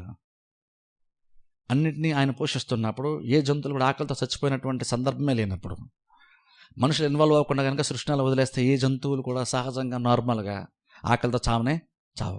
అందరూ మనం ఇన్వాల్వ్ అయ్యి మనం వాటిని ఎక్కడో ప్లేస్ బంధించేసి ఇంకేదో మనం చేస్తే తప్ప, నార్మల్ సృష్టి అటువంటిది ఎలా పనిచేస్తుందంటే, దేవుడు ఎంతగా ప్రతి సృష్టి ప్రతి జీవి యొక్క కోరికను దేవుడు తీరుస్తున్నాడంటే ఏది కూడా ప్రాబ్లంతో సతమతమైతే లేదు. అందుకే మీరు చూడండి, ఏ జంతువులు కూర్చొని ఆడవు, చింతపడుతుండవు, ఏ జంతువు దిగులు పడుతా ఉండదు. ఒకవేళ దానికి ఆహారం దొరకడం లేట్ అయితే ఇంకా వీళ్ళు వెతుకుతుంది, కానీ నాకు ఆహారం దొరకలేదు, నాకు ఎవరు సపోర్ట్ చేసేవారు లేరు, నా బాధ అర్థం చేసేవారు అని కూర్చొని జంతువులు అయితే సృష్టి అయితే ఏడవదు. మనుషులుగా మనమే నడుస్తాం. కానీ ఎందుకంటే మనకి దేవుడు ఎలా అంటాడో మనకి యాక్చువల్ మనకి అర్థము కాలేదు. కానీ దేవుడు ఎలా అంటాడో అర్థమైతే యాక్చువల్గా లిటరల్గా మన ప్రాబ్లమ్స్ అయితే అసలు మనం వర్రేవాల్సిన పని యాక్చువల్గా లేదని దేవుడు చెప్తున్నాడు. ఎందుకంటే కొన్నిసార్లు మన దేవుడు గొప్పడని మనం చెప్తున్నప్పుడు, మా దేవుడు సర్వాధికారాన్ని చెప్తున్నప్పుడు, దేవుడు ఏదైనా చేస్తాడంటే, మా దేవుడు అద్భుతాలు చేస్తాడంటున్నప్పుడు, నువ్వు ఆయన శక్తి గురించి ఏమాత్రం అంచనా వేసావు కూడా ఆలోచించుకోవాలి. మన ప్రాబ్లం ఏంటంటే మన దేవుడు శక్తి గలవాడు అంటాం, కానీ అంత శక్తి గలవాడు మనం ఆలోచించకుండా మాట అంటున్నాం. కానీ నిజంగా ఒకసారి ఆలోచించండి, ఇందాక చెప్పినట్లుగా దేవునికి జ్వరం తగ్గించడం అన్నా, క్యాన్సర్ని బాగు చేయడం అన్నా ఒకటే అయినప్పుడు, నీళ్ళని ద్రాక్షరసంగా మార్చడం అన్నా, ఎర్ర సముద్రాన్ని మరొకసారి పాయలు చేయాల్సి వచ్చినా, దేవునికి రెండింటిలో పెద్ద తేడానే కనబడినప్పుడు మన ప్రాబ్లమ్స్ నిజంగా దేవునికి పెద్ద లెక్క. అందుకనే కదా దేవుడు దేని గురించి మీరు చింతపడద్దు అన్నాడు. మీ భారం నా మీద వెయ్యండి అని దేవుడు అందుకే కదా మనం చెప్తున్నాడు. మీరు దేని గురించి చింతపడద్దు అని దేవుడు అందుకే కదా చెప్తున్నాడు. మీరు ప్రతి విషయంలో మీరు ప్రార్థించండి దేవుడు అందుకే కదా మనం చెప్తున్నాడు. అయితే ప్రాబ్లం ఏంటంటే మనమే దేవుని సరిగ్గా అర్థం చేసుకోలేదు. దేని మీద బహుశా మనకు ప్రేమ ఉంది, దేని మీద మనకు గౌరవం ఉంది, దేవుడు సర్వశక్తిమంతుడు అని కూడా మనం ఒప్పుకుంటాం. కానీ అంత సర్వశక్తిమంతుడో మనం ఎప్పుడు కూడా కనీసం అంచనాకు మనం వేయట్లేదు. అంచనా ఇవ్వలేదు కాబట్టి దేవుని గొప్పతనం మనకి ఇంకా అర్థం కాలేదు. అదే నిజం కనుక మనకు అర్థమైంది అనుకోండి, ఆయన సామర్థ్యం ఏంటో మనకు అర్థమైంది అనుకోండి, అప్పుడు ఆటోమేటిక్గా మనం చింతన పక్కన పెట్టేస్తాం. మన దేవుడు ఏమై ఉన్నాడో అర్థమవుతుంది. కానీ దాన్ని బట్టి నిజంగా మన దేవుని కూడా మనం నిజంగా స్తుతించగలుగుతాం, దేవుని మనం ఆరాధించగలుగుతాం. ఎందుకంటే చూడండి, దేవుని యొక్క శక్తి సామర్థ్యాల విషయానికి వచ్చేసరికి నాకు అసాధ్యమైనది ఏదైనా ఉందా అంటే అర్థం ఏంటంటే, నేను కొంచెం ఎక్కువ కష్టపడాలి అన్నటువంటిది ఏదన్నా ఒక పని ప్రపంచంలో ఏదన్నా ఉందా అని దేవుడు అడుగుతున్నాడు. నాకు అసాధ్యమైందంటే అర్థం ఏంటంటే, నేను చేయలేనిదంటూ, లేదా నేను చేయడానికి కొంచెం ఎక్కువ కష్టపడాల్సి వస్తుంది అన్నటువంటిది ఏదన్నా ఉందా అని దేవుడు క్వశ్చన్ చేస్తున్నాడు. నిజంగా దేవుడు సర్వశక్తిమంతుడు అన్నప్పుడు దాని మీనింగ్ ఏంటి అర్థమైతే, మా అందరం ఖచ్చితంగా ఆన్సర్ చేయాల్సిన కార్యం ఏంటంటే, ప్రభు నీకు అసాధ్యమైంది ఏది లేదు. ఎందుకంటే ఆయనకి రెండు ఒకేలా, ఈ పెద్ద పని చిన్న పని అయినా సరే, పెద్ద కార్యమైన చిన్న కార్యమైనా సరే, దేవుడు రెండు ఒకేలా ఉంటాయి. ఆయన బలం ఎంత గొప్పదంటే పెద్ద పెద్ద పనులు కూడా చిన్న చిన్న పనులతో సమానంగా ఉంటుంది. దాన్ని చెప్పాడు, మనం అంటే కొంచెం కొన్నిటికి ఎక్కువ బలం వాడాలి, బరువైన వస్తువులు మోసినప్పుడు కొంచెం ఎక్కువ బలం వాడాలి. ఆ ఎక్కువ బలం వాడతాడు, మనం ఎక్కువ బలం వాడుతున్నామన్న విషయం కూడా మనకు తెలుస్తుంది. మనం బలం వాడుతున్నప్పుడు ఎక్కువ బలం వాడాల్సి వస్తే, కొంచెం ఎక్కువ భారం మోయాల్సి వస్తే, కొంచెం ఎక్కువ భారం మోస్తున్నాము అని కొంత ప్రెషర్ మనకు ఉంటుంది. కానీ దేవునికైతే ప్రపంచం దేవుడిని అద్భుతాలు చేశాడు చూసారా. బైబిల్లో కాదు, ఇప్పటివరకు నేను చెప్తున్నా, సృష్టి ఆరంభం మొదలుకొని ఇంతవరకు ప్రజల యొక్క జీవితాలు దేవుడు అద్భుతాలు చేశారు చూసారు. ఎక్కడ కూడా దేవుడు టైర్డ్ అయిపోయి ఇష్ అనుకొని ఒక గంట రిలాక్స్ అవ్వాలి నేను అన్న దేవునికుండానే ఉండదు. అందుకనే బైబిల్ కూడా చెప్తాను, మాట్లాడంటే నిన్ను కాపాడువాడు కొనుకడు నిద్రపోడు. ఎందుకంటే ఆయన టైర్డ్ అయిపోడు. కానీ అందుకే చూడండి, ఏలియా ఆ పర్వతం మీద బయలుదేరి ప్రవక్తలతో ఛాలెంజ్ చేస్తున్నప్పుడు, మీ దేవుడు పడుకున్నాడేమో, గట్టి కేకలేండి, ఆయన లేపండి, ప్రయాణం చేస్తున్నాడేమో లేపండి అన్నాడు ఏలియా. ఎందుకు మాట్లాడి పడుకుంటాం అంటే అర్థం ఏంటి? మనం ఎందుకు పడుకుంటాం? నిద్ర వస్తుంది కాబట్టి పడుకుంటాం మనం కాదు, టైర్డ్ అవుతాం కాబట్టి మనం పడుకుంటాం. బేసిక్గా నిద్ర వస్తుంది కాబట్టి పడుకుంటాం మనం కాదు, టైర్డ్ అవుతాం కాబట్టి. ఆ టైర్డ్నెస్ ఉన్నప్పుడు కొంతసేపు మనం రిలాక్స్ అయితే తప్ప మరలా మన బలాన్ని మనం రిన్యూ చేసుకోలేము. కాబట్టి కొంత సమయం మనం రెస్ట్ తీసుకుంటే కానీ మళ్ళీ మనకు బలం రాదు కొన్ని పనులు చేసుకోవడానికి. అన్ని లెక్క దేవుళ్ళు కూడా బేసిక్గా ఆ లక్షణమే ఉంటుంది. అందుకనే ఏలియా ఆ మాట అన్నాడు, మీ దేవుడు ఒకళ్ళు పడుకున్నాడేమో, గట్టి కేకలేండి లేపండి అన్నాడు. కానీ మన దేవుడిని కొనుక్కోడు నిద్రపోవడం బైబిల్ చెప్తుంది. ఎందుకు కొనుక్కొని నిద్రపోండి? జస్ట్ నిద్రపోతాడని కాదు, ఆయన టైర్డ్ అవ్వడు. ఎందుకు టైర్డ్ అవ్వడంటే నేను ఈ పని ఇప్పటివరకు చేశాను, నేను కష్టపడ్డాను అన్నాను, దేవునికి ఏమీ ఉండదు. కాబట్టి ఇంకొక వాక్య భాగం చూద్దాం, చూడండి. అందుకని బైబిల్లో చూడండి, కీర్తనలోకి వెళ్దాం ఒకసారి. కీర్తన 115లోనికి వెళ్దాం. కీర్తన 115, కీర్తన గ్రంథము 115, కీర్తన 115 3వ వచనం నేను చదువుతాను. కీర్తన గ్రంథంలో ఉండి 115, కీర్తన గ్రంథంలో ఉండి 115 3వ వచనం నేను చదువుతాను, చూడండి. మా దేవుడు ఆకాశమందు ఉన్నాడు, తనకిచ్చ వచ్చినట్లుగా సమస్తమును ఆయన చేయుచున్నాడు. తనకిచ్చ వచ్చినట్లుగా అంటారు, తనకిష్టం వచ్చినట్లుగా సమస్తమును ఆయన చేయుచున్నాడు. గమనించండి, దేవుడు బైబిల్ చెప్తున్న మాట అంటే, దేవుడు ఆయన సామర్థ్యము కార్యములు చేసే విషయంలో ఆయన సామర్థ్యం ఎంత గొప్పదంటే తనకు నచ్చింది దేవుడు చేసుకుంటా వెళ్తాడు. ఇప్పుడు చూడండి, అక్కడ దేవుడు దాని అర్థము నెగిటివ్ అనుకోదు. అంటే దేవుడు చాలామంది అనుకుంటా అంటే, చూడండి బైబిల్ అందుకు దేవుడు తనకు ఏదైనా చేసుకెళ్ళిపోతాడండి. బేసిక్ మీనింగ్ అది కాదు ఇక్కడ మీనింగు.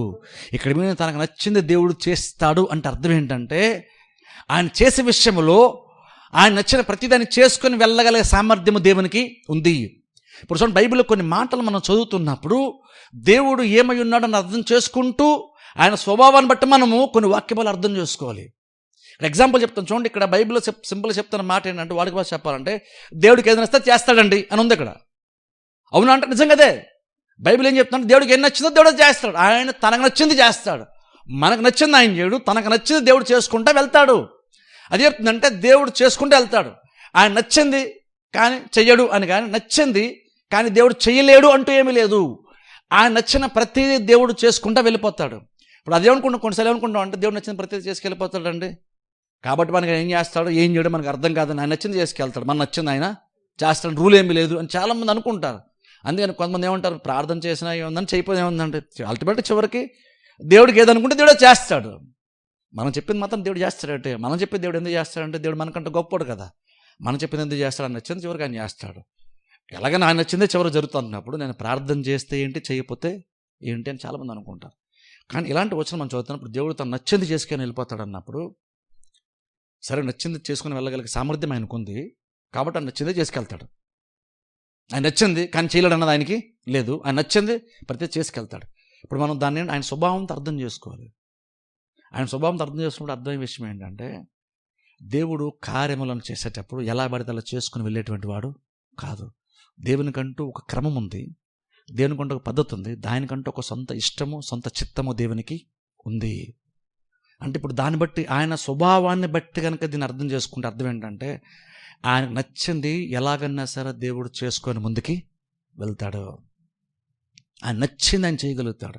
ఇప్పుడు ఈ మాట ఎందుకు ప్రాముఖ్యం అంటే, ఇప్పుడు ఒకవేళ ఎవరికన్నా కనుక దేవునిలాగానే సామర్థ్యం ఉండి ఏదన్నా చేయగలిగే సత్తా సామర్థ్యం ఉండి ఆ వ్యక్తి యొక్క మైండ్ సెట్ సరిగ్గా లేదనుకోండి, ప్రపంచానికి ఎంత ప్రాబ్లం తెలుసా మీకు?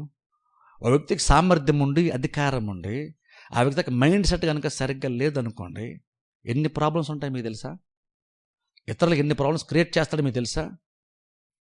అందుకని అధికారులు ఉండేటువంటి వాళ్ళు కూడా మంచి వాళ్ళు అయితే ఆ దేశానికి క్షేమము. అదే దుర్మార్గులు అయ్యారు అనుకోండి, దుర్మార్గుడి చేతులు అంత అధికారం ఉందనుకోండి, ఖచ్చితంగా దానివల్ల ప్రజలకు చాలా ఇబ్బందులు వస్తాయి, చాలా కీడు వస్తుంది. ఆయన ఇప్పుడు ఆ పెద్ద అధికారం ఉన్నాడు, ఆయన ఏదైనా సరే చేయగలడా అంటే, అధికారం ఉంది కాబట్టి చేయగలడు, తను నచ్చిందే చేసుకెళ్తాడు అలాంటి కూడా.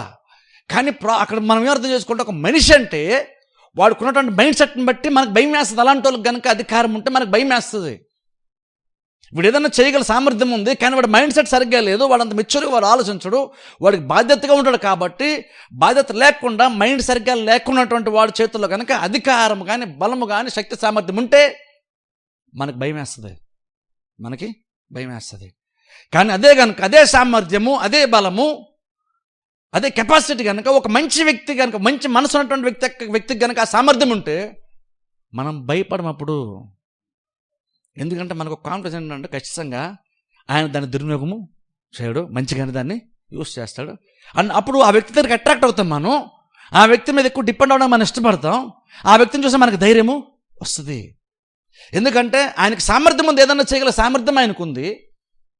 ఆ సామర్థ్యాన్ని మంచి కోసం యూజ్ చేసేటువంటి మంచి మనసు కూడా ఆయనకి ఉంది. ఇక్కడ కూడా దేవుడు తనకు నచ్చింది చేసుకెళ్ళిపోతాడు అని బైబిల్ ఉన్నప్పుడు దేవుడు ఏది పడితే తీసుకెళ్ళిపోతాడు అని కాదు. దేవుడు చేసేటప్పుడు తనకున్నటువంటి స్వభావానికి విరుద్ధంగా దేవుడు ఏది కూడా చేయడు. అది బేసిక్ నేచర్. ఇప్పుడు దేవుడు సామర్థ్యం ఉందా అంటే ఉంది. కానీ ఆ సామర్థ్యం అనేటువంటిది, ఆయనకున్న శక్తి సామర్థ్యాలు దేని గుండా ప్రవహిస్తుంది, దేని గుండా ఛానలైజ్ చేయబడుతుంది అంటే ఆయనకున్న మంచి మనస్సు, జాలి, దయ, కరుణ, ప్రేమ అనేటువంటి ఆ ఛానల్ గుండానే, ఆ మార్గం గుండానే ఆయన శక్తి సామర్థ్యాలు ప్రవహిస్తాయి, యూజ్ అవుతాయి. అప్పుడు దాన్ని బట్టి చూసినప్పుడు ఆ ప్రేమ అనేటువంటి దాని ద్వారా సహాయము, లేదంటే మంచి మనసు అనేటువంటి ఆ ద్వారం గుండా, ఆ ఛానల్ గుండా కనుక ఆయన శక్తి సామర్థ్యాలు యూజ్ చేస్తూ ఉంటే దానివల్ల ప్రజలకు ఎంత మేలు జరుగుతుంది. అలా ఇక్కడ బైబిల్ చెప్తున్న మాట అంటే దేవుడు తను నచ్చింది చేసుకెళ్తాడు. అందులో ఏంటంటే దేవుడు ఎంత మంచోడు అంటే ఆయన నచ్చింది చేసుకుని వెళ్ళగలిగే సామర్థ్యం దేవునికి ఉంది. ఎందుకంటే చూడండి, దేవుడు కనుక మనకు మంచి చేయాలనుకుంటే ఆపట ఎవరితరం కాదంటాను. అందుకని నేను ఇప్పుడు ఏమంటానంటే, అందుకనే మనం ఒక దేవుని దగ్గర నుండి సహాయం మనం కోరినప్పుడు మనుషులందరినీ దాటి దేవుని చోట నేర్చుకోవాలి. మనుషులందరిని దాటి దేవుని చోట నేర్చుకోవాలి. కానీ కొన్నిసార్లు మనం ఏమనుకుంటామంటే, మనం మనుషుల్ని గట్టిగా పట్టుకొని వాళ్ళు చేయరండి, వాళ్ళు మాకు సహాయం చేయరండి, మనుషులు మనం సనుక్కుంటుంటాం. అంటే అర్థం ఏంటంటే నువ్వు ఇంకా మనుషులు దాటి నువ్వు దేవుణ్ణి చూడలేదు. ఒక మనిషిని చూసావు, ఆ మనిషికి ఉన్నటువంటి సామర్థ్యం ఉందని చూసావు, ఆ మనిషి తలుచుకుంటే నాకు చేయగలని చూసావు, కానీ వ్యక్తి మంచి మనసు లేదు అనే మనిషి మీద మనం సొనుక్కుంటున్నాం. కానీ నేనేమంటాను తెలుసా, బైబిల్ మాట దేవుడు చెప్తున్నప్పుడు ఆయన ఏదైనా అనుకుంటే దేవుడు చేయగలడు అనుకున్నప్పుడు, తను నచ్చింది దేవుడు చేసుకెళ్ళగల సామర్థ్యం అనుకుంది అనుకున్నాడు. ఆయనకి ఏం నచ్చుతుందో అర్థం చేసుకునేవాడన్నా. మన దేవుడు తను నచ్చింది చేసుకెళ్ళిపోతాడు అనుకున్నప్పుడు ఆయనకి ఏం నచ్చుతుంది? అన్యాయం చేయడం దేవుడు నచ్చుతుందా? దేవుడు నచ్చదు. అన్యాయం చేయడం దేవుడు నచ్చదు అనుకున్నప్పుడు ఖచ్చితంగా ఆ శక్తిని అన్యాయంగా దేవుడు వాడు. ఒకళ్ళు కీడు తలపెడతాడు దేవుడు, ఖచ్చితంగా దేవుడు కీడు తలపెట్టడు. సో వాళ్ళు చూసుకున్నప్పుడు ఆయన సామర్థ్యం అనేటువంటిది మనకి మేలుకరంగా ఉంటుంది. సో తనకు నచ్చింది అన్నప్పుడు మనుషులంగా మనం నాకు నచ్చింది అన్న దానికిను దేవుడు నాకు నచ్చింది నేను చేసుకెళ్తాను చాలా డిఫరెన్స్ ఉంది. దేవుడు నాకు నచ్చింది అన్నప్పుడు, అందుకంటాను దేవుడు ఎలా అంటాడో తెలుసుకోవడం అందుకు ఇంపార్టెంట్ అంటాను. దేవుడు ఏమంటున్నాడు ఇక్కడ, నాకు నచ్చింది నేను చేసుకెళ్తాను అంటున్నాడు. మనం కొన్నిసార్లు దేవుడు సరిగ్గా అర్థం కాకపోతే అమ్మో దేవుడు తను నచ్చింది చేసుకెళ్ళిపోతాడంటండి, ఇంకా మనం ఏం చేయగలం అనుకుంటున్నాం. కానీ దేవుడు తను నచ్చింది చేసుకెళ్తా అంటున్నప్పుడు ఎందుకు ఆయనకి ఏం నచ్చుతుందో నువ్వు అర్థం చేసుకున్నావా? ఆయన నచ్చేటువంటి కార్యాలు ఏంటో నీకు నిజంగా అర్థమైందా? ఆయనకి ఏం నచ్చుతుందో నీకు నిజంగా అర్థమైతే అప్పుడు ధైర్యం వస్తుంది కదా. ఎందుకంటే ఆయనకు ఒక్కసారి ఒకటి నచ్చాలే కానీ ఖచ్చితంగా దాన్ని చేసుకుంటూ వెళ్ళిపోతాడు అనుకున్నప్పుడు మనం ఏం గుర్తుపెట్టుకోవాలంటే, అప్పుడు మనం ఏం చేయాలంటే ఆయన ప్రతిదీ చేయగలనుకున్నప్పుడు ఆయన మనస్సు ఏంటో అర్థం చేసుకోవడం చాలా చాలా ఇంపార్టెంట్. అది అర్థం చేస్తుంటే నువ్వు దేవుణ్ణి తెలుసుకుంటే కనుక అప్పుడు నువ్వు ప్రారంభంలో ధైర్యంగా ఉంటావు. ఎందుకంటే దేవుడు కనుక నా జీవితంలో మేలు చేయాలనుకున్నప్పుడు దాన్ని ఆపటం ఎవరితరం కూడా కాదు. నాకు రావాల్సింది దేవుడికి నేను నచ్చి దేవుడు నాకు ఒక కార్యం చేద్దాం అనుకున్నప్పుడు ఎవరో నాకు వ్యతిరేకంగా కార్యాలు చేసినా సరే నాకు రావాల్సిన మేలు ఆగదు. అప్పుడు ఏం చేయాలి? దేవుడికి ఏం నచ్చుతుందో తెలుసుకోవడానికనే ఇంపార్టెంట్ అంటున్నాను. అది తెలుసుకున్నప్పుడు నీకు ధైర్యము వస్తుంది. దేవుడికి ఏం వస్తుంది నీకు అర్థమైనప్పుడు నీ బిహేవియర్ మార్చుకుంటావు, మంచిగా ఉంటావు, నువ్వు సంతోషంగా ఉంటావు, ధైర్యంగా ఉంటావు. ఎందుకంటే ఖచ్చితంగా నాకు జీవితంలో ఆయన మేలు చేస్తాడు. ఎందుకంటే దేవుడు నచ్చుతుంది కాబట్టి. మేలు చేయడం దేవునికి ఇష్టము, ఆయన జాలిపడడానికి ఇష్టము, ఆయన కరుణ చూపించడం దేవునికి ఇష్టము, ఆయన కనికర పడ్డం ఆయనకి ఇష్టము. కాబట్టి దేవుడు ఖచ్చితంగా ఆయన నచ్చింది చేసుకెళ్తాడు. కాబట్టి దేవుడు నాకు నచ్చింది చేసుకెళ్తా అన్నప్పుడు ఆయనకి ఏం నచ్చుతుందో తెలుసుకుంటే మనకు ధైర్యము వస్తుంది. అందుకంటే దేవుని తెలుసుకోకపోతేనే ప్రాబ్లం అంటాను. చాలామంది క్రిస్టియన్స్ ఎందుకని అంత ధైర్యం ఉండదంటే వాళ్ళు దేవుని తెలుసుకోలేదు. మనం దేవుని తెలుసుకోలేదు. ఇప్పుడు వచ్చి ఎంతమంది తప్పుగా అర్థం చేసుకుంటారు తెలుసా? దేవుని నచ్చింది చేసుకెళ్ళిపోతాడు అంటారు. అంటే దేవుడికి ఎంత ఏం నచ్చుతుందో నీకు తెలుసా? కనీసం నువ్వు ఆలోచించవా? ఆలోచిస్తే నీకు ధైర్యం వస్తుంది, ఆలోచిస్తే నీకు నిరీక్షణ ఏర్పడుతుంది, ఆలోచిస్తే బహుశా నీకు ప్రార్థన చేయాలనుకుని నీకు అనిపిస్తుంది, ప్రాబ్లమ్స్ అన్నీ సాల్వ్ అవుతాయని నీకు అనిపిస్తుంది. ఎందుకంటే ఆయన కనికరించడం ఇష్టపడతాడు. ఆయన కొంతమంది మీద కనికరపడుతున్నాడు, మనుషులు నచ్చలేదేమో, ఆయన మాత్రం కనికరించడం మానలేదు. అందుకే బైబిల్ చాలా సందర్భంలో దేవుడు కొన్ని కార్యం చేసేటప్పుడు ఆయన కూడా ఎగ్జాక్ట్ ఇలాగనే మాట్లాడతాడు. నేను ఎవరైతే కనికరించాలనుకుంటే వాళ్ళని కరుణిస్తాను అని దేవుడు అంటాడు. అర్థం ఏంటి? ఎవరు నన్ను ఇన్ఫ్లుయెన్స్ చేయరు. నాకు అనిపిస్తే నేను చేసుకుంటూ వెళ్ళిపోతాను.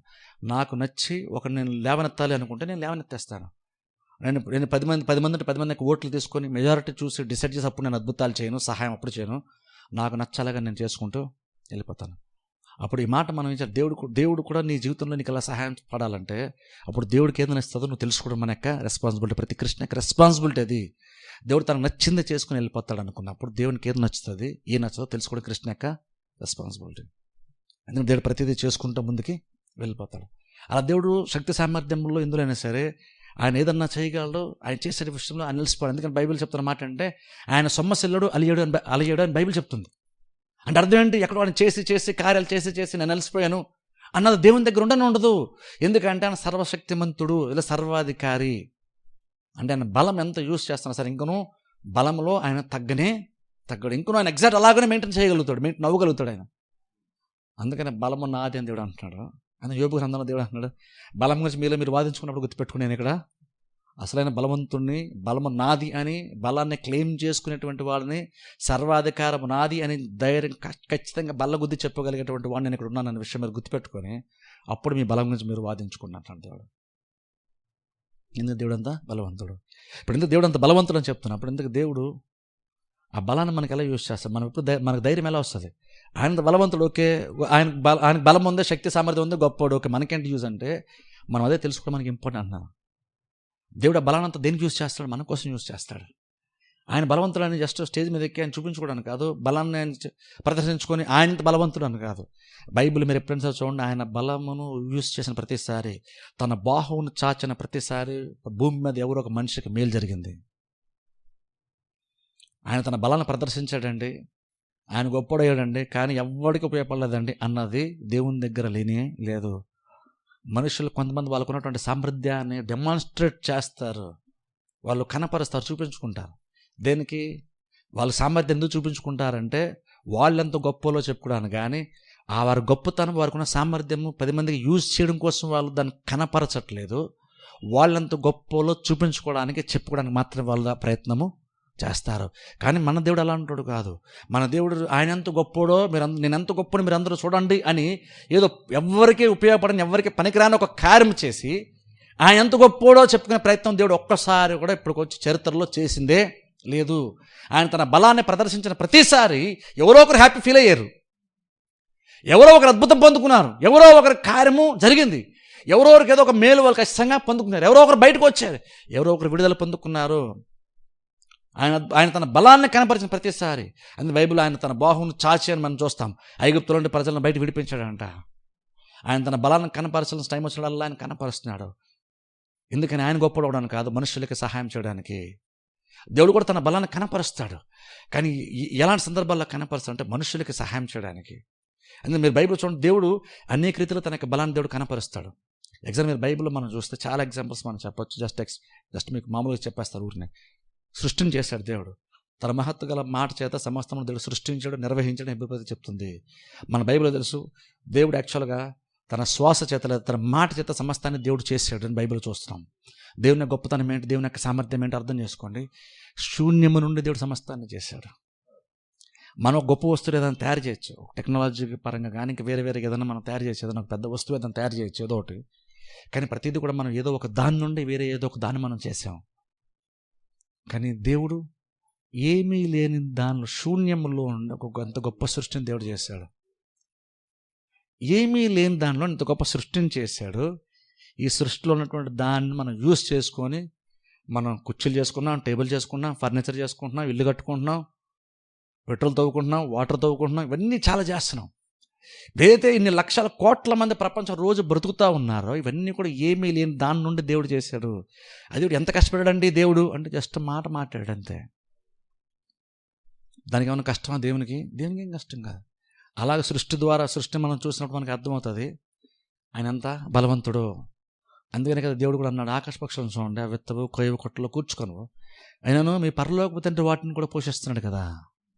మన గురించి మాట్లాడుతుంటున్నాడు, మీరు ఆకాశ పక్షులను చూడండి, అవి ఎప్పుడు ఒక్కసారి కూడా వెత్తింది లేదు, కోసింది లేదు, దాచుకుంది లేదు, కానీ ఎప్పటికప్పుడే వాటికి ఆహారం సమృద్ధి దొరుకుతుంది. దాచుకోకుండా కూడా వాటికి రోజు ఆహారం దొరుకుతుంది.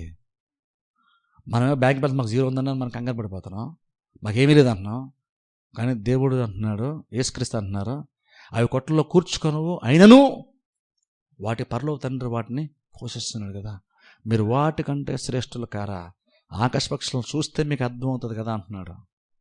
ప్రాబ్లం అంటే మనం చూడట్లేదు ఇవేమీ కూడా, ఇవన్నీ ఊరిని పైపైన చూస్తున్నాం కానీ లోతుగా మనం ఆలోచించలేదు.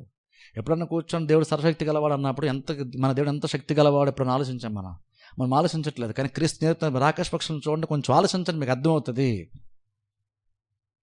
మీ చుట్టూ మీ ఆకాశంలో మీ కళ్ళ ముందు ఎగురుతున్న పక్షులు ఎప్పుడు కూడా వేడవట్లేదు ఆకలేస్తుందని, ఎక్కడో దగ్గర దేవుడు ఖచ్చితంగా ఆహారం సిద్ధపరుస్తున్నాడు, వెళ్తున్నాయి, వెళ్ళి అవి సమకూర్చుకుంటున్నాయి, తెచ్చుకుంటున్నాయి, తింటున్నాయి. ఎప్పుడు అవి దాచుకుందా లేదు, రేపు కోసం పక్షులు జంతువులు దాచుకుందా లేదు, దాచుకోకుండా కూడా ఆకలితో సతమతం అవ్వలేదు. 365 రోజులు ఆకలేసినప్పుడల్లా వాటి కడుపు నిండుతానే ఉంది. అట్లకి మీరు మీ పరలోక తండ్రి వాటికంటే మీరు శ్రేష్ఠులైనప్పుడు మీరు ఎందుకు చింతపడుతున్నారని క్రీస్తు అన్నారు. అలా సృష్టిని చూస్తే దేవుడి గొప్పతనం ఏంటో మనకు అర్థమవుతుంది. అది మనిషి ఏమైనా పాపం చేసినప్పుడు కూడా దేవుడు ఆ రక్షణ కార్యం జరిగించారు చూసారు, రక్షణ కార్యంలో కూడా దేవుని గొప్పతనం మనకు అర్థమవుతుంది. అందుకనే పునరుద్ధాన బలము అంటాం. సిలువలో దేవుని యొక్క బలాన్ని మనం చూస్తాం. అంటే బేసిక్ అర్థం ఏంటి, ఈవెన్ సిలువ ద్వారా కూడా దేవుడు తన యొక్క బలాన్ని దేవుడు కనపరిచాడు, తన శక్తి సామర్థ్యాలను దేవుడు కనపరిచాడు. ఇప్పుడు మనకు సృష్టి అంటే ఓకేనంటే బాగానే దేవుడు చేస్తాడు, రక్షణలో కొంచెం దేవుడు యొక్క బలాన్ని వాడా అంటే దేవుని యొక్క బలం ఎక్కువ ప్రదర్శించబడింది కానీ దేవుడు యొక్క బలం వాడాడని చెప్పట్లేదు. సృష్టించడం కంటే సిలువ కార్యం దేవుడు ఎక్కువ బలాన్ని ప్రదర్శించాడు అంటున్నాను నేను, జాగ్రత్తగా గమనించండి. ఎక్కువ బలం యూస్ ఏది వచ్చింది అంటలేదు నేను, బలాన్ని దేవుడు కనపరిచాడని మాత్రం చెప్తున్నాను. ఇందులో సిలువలో ఎందుకు ఎక్కువ బలము, ఇందాక మీకు అన్ని సమానమని చెప్పలేదు, మళ్ళీ ఇప్పుడు ఎక్కువ బలం అంటున్నారు ఏంటంటే దేవుడు ఎక్కువ బలం వాడడం చెప్పట్లేదు, ఎక్కువ బలము మనకి కనపరచబడింది, మనకు కనబడుతుంది అక్కడ. ఎందుకని అంటే సృష్టి అనుకోండి, వ్యతిరేకత ఏమీ లేదు, అక్కడ సాతాను లేడు, వ్యతిరేకమైన కార్యాలు ఏమీ లేవు కాబట్టి ఈజీగా అయిపోయింది. కానీ సిలువ రక్షణకు వచ్చేసరికి పాపం ఉంది, సాతాను ఉన్నాడు, వ్యతిరేకమైన కార్యాలు చాలా ఉన్నాయి, నరకం అంటే ఒకటి ఉంది, వీటన్నిటి మనుషులను విడిపించాలి కాబట్టి వ్యతిరేకమైన శక్తులు చాలా ఉన్నాయి. కాబట్టి సిలువలో దేవుడు అధిక బలాన్ని కనపరిచాడు అంటున్నాం, అధిక బలాన్ని యూస్ చేశాడు అంటలేదు. మళ్ళీ చెప్తున్నాను, అధిక బలాన్ని యూస్ చేశాడు అంటలేదు, అధిక బలాన్ని దేవుడు కనపరిచాడు అంటున్నాం. అలాగే దేవుడు చాలా చాలా సందర్భాలు బలాన్ని కనపరుస్తాడు. ఇంకా జస్ట్ ముగింపుకి వెళ్ళిపోయాం అనుకోండి, ఓ టైం క్రిస్టియన్స్కి మనందరం కూడా చనిపోతాం, చనిపోయినప్పుడు భూమిని పాతి పెట్టబడతాం. ఓ టైం వచ్చినప్పుడు మరలా దేవుడు ఇదే శరీరంతో మనందరూ కూడా తిరిగి లేపుతాడు అంత. కొన్ని వేల సంవత్సరాల క్రితం చనిపోయిన వాళ్ళు కూడా మరలా మట్టిలో కలిసిపోయిన తర్వాత కూడా ఇదే శరీరంతో దేవుడు ఒక మనిషిని, అదే మనిషిని ఎగ్జాక్ట్గా ప్రతి అణువుని ఎగ్జాక్ట్గా ఆ వ్యక్తి యొక్క డిఎన్ఏతో సహా ఆ వ్యక్తిని మరలా దేవుడు దినాన్ని తిరిగి లేపుతాడు. అంత బలము, అంత శక్తి, అంత సామర్థ్యం దేవునికి ఉంది. అందుకని ప్రకటన గ్రంథం మీరు చూస్తే బైబిల్ చెప్తున్న మాట అక్కడంట, ఆ టైం వచ్చినప్పుడు, తీర్పు వచ్చే టైం వచ్చినప్పుడు బైబిల్ చెప్తున్న మాట అంటే సముద్రంలో ఎవరైతే చనిపోయి మృతులు ఉన్నారో వారందరూ అంటే సముద్రం అప్పగిస్తుందంట దేవునికి, అలాగే భూమి అప్పగిస్తుందంట. జస్ట్ దాంట్లో ఆలోచించండి, ఎంతమంది దేవుడు టైం వస్తే దేవుడు పునరుద్ధానం తిరిగి లేపుతాడు, ఒకసారి ఆలోచించండి. దానికి ఎంత బలం దేవునికి ఉంటుంది. అలా దేవుడు ప్రతి సందర్భంలో దేవుడు తన శక్తి సామర్థ్యాలు కనపరుస్తూనే వస్తున్నాడు. ప్రాబ్లం ఏంటంటే మనం పెద్దగా అర్థం చేసుకోలేదు. ఒక వాక్య మనం చూద్దాం, చూడండి, రాజుల గ్రంథంలోకి వెళ్దాం ఒకసారి. రాజుల గ్రంథము, రాజుల రెండవ గ్రంథము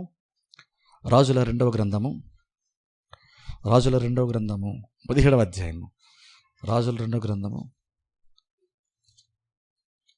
17వ అధ్యాయము 35వ వచనం నేను చదువుతాను. 17వ అధ్యాయం 35వ వచనం, రెండో రాజుల గ్రంథము 17వ అధ్యాయము 35వ వచనం. ఇక్కడ గమనించిన ఫస్ట్లో నా ఓడను చూడండి. మహాధికారము చూపి బాహుబలము చేత ఐగుప్తు దేశములో నుండి మిమ్మల్ని రప్పించిన యెహోవాయందు భయభక్తులు కలిగి ఆయనను మాత్రమే నమస్కారము చేసి బలులు అర్పింపవలనని ఇజ్రాయేల్ అని పేరు పెట్టబడిన యాకోబు సంతతి వారికి సెలవిచ్చిన దేవుని సేవింపకయు. ఇక్కడ చూడండి, గమనించిన ఇక్కడ బైబిల్ చెప్తున్న మాట ఏంటో తెలుసా, మహాధికారము చూపి బాహుబలము చేత మహాధికారము చూపించి కనపరిచి ఐగుప్తులో ఉండి బయటికి ఇజ్రాయెల్ ప్రజలు రప్పించిన దేవుని గురించి ఇక్కడ మాట్లాడుతూ మీరు ఆ దేవుణ్ణి సేవించాలి, ఆ దేవుని నమస్కరించాలి అంటే ఒక రకంగా చెప్పండి, ఆ దేవుని మీరు ఆరాధించాలి, స్తుతించాలి. ఇప్పుడు చూడండి, దేవుని స్తుతించడానికి రీజన్ ఏమవ్వాలి తెలిసి అవ్వాలి. రీజను మనకి దేవుని స్తుతించడం, ఆరాధించడం అంటే నీకు నువ్వుగా ప్రయత్నం చేసేది కాదు, గెంతులేసి కేకలేసి గట్టిగా పాడి చేసేది కాదు. నువ్వు ఆరాధన అనేటువంటిది ఎప్పుడు నిజంగా వస్తుందంటే ఒక వ్యక్తి దేవుని దగ్గర నిలబడినప్పుడు, దేవుడు అర్థమైనప్పుడు, దేవుడు ఎన్నెన్ని కార్యాలు తన జీవితంలో చేశాడో అది అర్థమైనప్పుడు, వాటిని జ్ఞాపకం చేసుకుంటున్నప్పుడు ఆటోమేటిక్ స్తుతి ఆరాధన బయటికి వస్తుంది. ఆరాధన అలా వస్తుంది. నిజమైన ఆరాధన చేయాలంటే గుడ్డిగా మైండ్లో ఏమి తిరగకుండా నువ్వు నిజంగా దేవుని ఆరాధించలేవు. నువ్వు పాడుతున్నప్పుడు లేదంటే పాడక ముందు కొన్ని విషయాలు జ్ఞాపకం చేసుకుంటే మనసులో మెదులుతూ ఉండాలి. దేవుడు నీ లైఫ్లో ఏమేమి చేశాడు, అలా ఏమేమి చేయబోతున్నాడు నువ్వు ఆలోచించుకున్నప్పుడు, అది అర్థమైనప్పుడు, అప్పుడు ఆటోమేటిక్గా నీకు ఆరాధన బయటికి వస్తుంది. ధ్యానించకుండా, దేవుని యొక్క కార్యాలు ధ్యానించకుండా ఒక వ్యక్తి నిజంగా దేవుని ఆరాధించలేడు తెలుసా? పాటలు పాడతాడేమో, వాయిద్యాలు వాయిస్తాడేమో, కానీ నిజమైన ఆరాధన మాత్రము నువ్వేం మైండ్లో నీకేం తిరగకుండా, నువ్వేం ఆలోచించకుండా నీకు నిజమైన స్తుతి ఆరాధన రాదు. అందుకే ఇక్కడ చూడండి, ఇక్కడ ఎందుకు దేవుని సేవించాలి, ఎందుకు దేవుని ఆరాధించాలి, ఎందుకు దేవునికి నొక్కాలి అంటే అక్కడ బైబిల్ చెప్తున్న మాట అంటే చూడండి, బాహుబలము చూపి మహాధికారము చేత మహాధికారమును చూపించి బాహుబలం చేత ఐగుప్తులను బయట తీసుకొచ్చాడు కదా మీ దేవుడు. అది జ్ఞాపకం చేసుకోండి, ఆయన సేవించండి. అది జ్ఞాపకం చేసుకోండి, ఆయన నమస్కారం చేయండి. అది జ్ఞాపకం చేసుకోండి, ఆయన ఆరాధించండి. అదెంత ఇంపార్టెంట్ ఒకసారి ఆలోచించండి దాన్ని బట్టి. అదెంత ఇంపార్టెంట్ అంటే చూడండి, మన దేవుడు ఎలా అంటాడంటే, ఇప్పుడు ఆయన గొప్పడని మాత్రం చెప్తున్నాను కాదు. మన దేవుడిని ఎందుకు మనం సేవిస్తాం, ఎందుకు ఆరాధిస్తామంటే ఆయన గొప్పడని చెప్పుకొని తిరగడానికి కాదు. మనం యాక్చువల్గా ఆయన తన బాహువుని, తన శక్తి సామర్థ్యాలని, మహా అధికారాన్ని దేవుడు మన కోసం యూజ్ చేస్తున్నాడు తెలుసా? మన పక్షాన, మన కోసమే ఆయన అంత బలం కలిగి ఉన్నాడు ఆయన. అందుకనే కదా భక్తులు చాలామంది చూడండి, మీరు బైబిల్ మీరు గమనించండి, యెహోవా నా బలము అన్నారు. దేవుడు విజయాన్ని పొందుకునేవాడు కాదు, మనకు సైతము దేవుడు విజయాన్ని ఇచ్చేటువంటి వాడు. దేవుడు బలవంతుడని కాదు, దేవుడు నీకు బలాన్ని ఇచ్చేటువంటి వాడు. నేను ఒక కార్యాన్ని నేను చేయడం వేరు, అదే కార్యాన్ని నేను వేరే వాళ్ళతో చేయించగలగటము వేరు. కొన్ని కార్యాలు నేను చేసేయచ్చు, కొన్ని కార్యాలు నాకు ఈజీ అయి ఉండొచ్చు, లేదా కొంచెం కష్టపడితే వచ్చే కార్యాలు నాకు ఉండొచ్చు. అవి నేను చేయడం నాకు ఈజీ. కానీ నేను చేసే అదే కార్యం కనుక వేరే వాళ్ళతో నేను చేయించాలంటే నేను చేయడానికి ఉన్నటువంటి సామర్థ్యం నాకు సరిపోదు, దానికి ఇంకెక్కువ సామర్థ్యము అవసరం అవుతుంది. నా వరకు నేను చేసేసుకుంటాను ఒక కార్యం చేయాలంటే. కానీ నేను చేసే ఎగ్జాక్ట్ అదే కార్యము నాకులాగానే ఇంకోళ్ళతో చేయించాలంటే కనుక ఖచ్చితంగా అది నాకున్నటువంటి సామర్థ్యం సరిపోదు. నా సామర్థ్యం ఎంత నేను చేసే సామర్థ్యంతో ఇంకోళ్ళు చేయించలేను. నా బలం నా వరకే, నేను ఇంకోళ్ళకి బలాన్ని ఇవ్వలేను. నా బలంతో నేను చేయగలుగుతాను, కానీ నేను వేరే వాళ్ళతో నేను అది చేయించలేను. కానీ మన దేవుడు ఎంత గొప్పోడు అంటే, మన దేవుడు కేవలం ఆయన విజయాన్ని సంపాదించుకుంటాడని కాదు, ఆయన జయమును ఇవ్వగలిగేటువంటి దేవుడు. ఆయన జయాన్ని పొందుకునే దేవుడు కాదు, జయాన్ని ఇంకోళ్ళకి ఇచ్చేటువంటి దేవుడు ఆయన. ఎందుకని పాట పాడడం జయమినొచ్చు దేవునికి అని. దాని మీనింగ్ బేసిక్ ఏంటి తెలుసా? ఆయన జయం పొందుకునేవాడని మనం స్తుతించట్లేదు ఆయన్ని.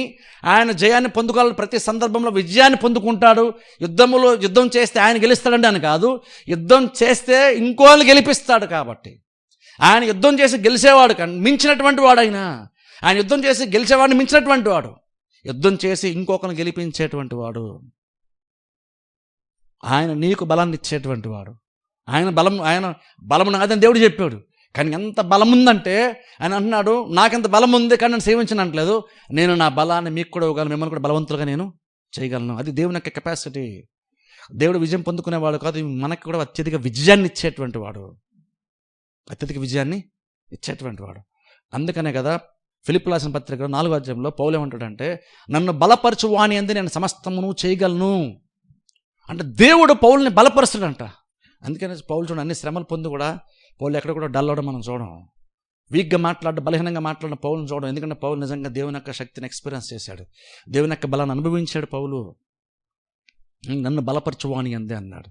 సరే, దేవుడు బలంతో తన గొప్ప కార్యాలు చేసుకోవచ్చు, కానీ దేవుడు గొప్ప కార్యాలు చేసుకోవడం కాదు, నీకు బలాన్ని ఇచ్చే నీతో కూడా కార్యాలు దేవుడు చేయించేంత బలము దేవునికి ఉంది, చేయించేంత శక్తి సామర్థ్యాలు దేవునికి ఉన్నాయి.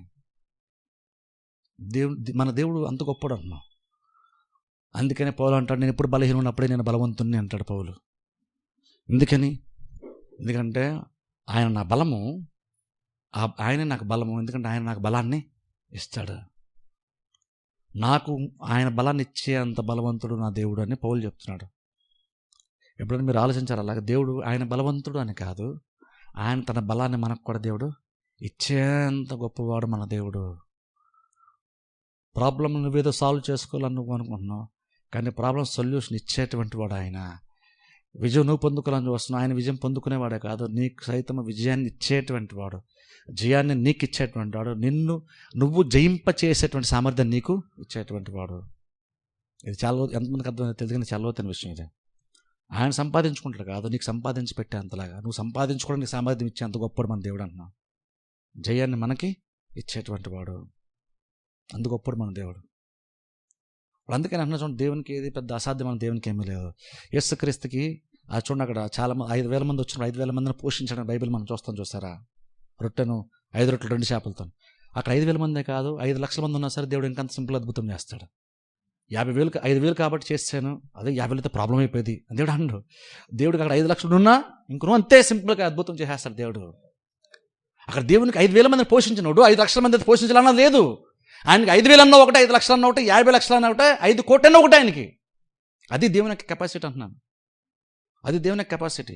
అది మనకు బుర్రలోకి ఎక్కాలి. అది 5,000 మందికి ఒకలాగా, 50,000 మందికి కొంచెం ఇంకెక్కువ అంటే కష్టం అంటే దేవునికన్నా దేవునికి లేదు. ఆ డిఫరెన్స్ దేవునికి లేదు. నిన్ను ఒక్కనే పోషించాలన్నా దేవునికి ఇంకా అదే కెపాసిటీ. నీ కుటుంబం అంతా పోషించాలని దేవునికి ఇంకా అదే కెపాసిటీ. నేను ఒక్కనైతే పోషించేద్దాను, నీ కుటుంబం బోల్డ్ మంది ఉన్నారు, వీళ్ళందరూ మిమ్మల్ని పోషించలేను దేవుడు అంటూ. నేను ఒక్కనే పోషించడానికి దేవుడికి ఎంత సామర్థ్యం అవసరమో, మిమ్మల్ని అందరినీ వంశాన్ని పోషించడానికి కూడా దేవుడికి అంతే సామర్థ్యము.